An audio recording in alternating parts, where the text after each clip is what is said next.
Hello, young learners. Today we're going to explore the exciting world of computers and learn about input and output. In computing studies, understanding how computers get information and give us information back is super important. Let's start with input. So what exactly is input? Input is how we send information or instructions to the computer. Think of it like talking to the computer. Common input devices include keyboards for typing, mice for clicking, microphones for your voice, and cameras for pictures and videos.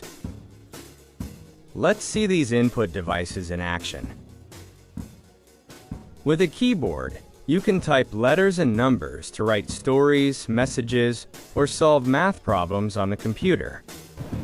The mouse lets you click on icons, open programs, and move things around on the screen, making it easy to interact with the computer. A microphone captures your voice or other sounds, allowing you to record messages, sing, or talk to friends online.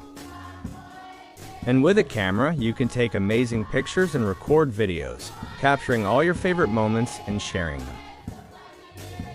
In summary, input devices are how we talk to a computer. They send data and commands, the input, to the system. The main ones are the ones showing on your screen.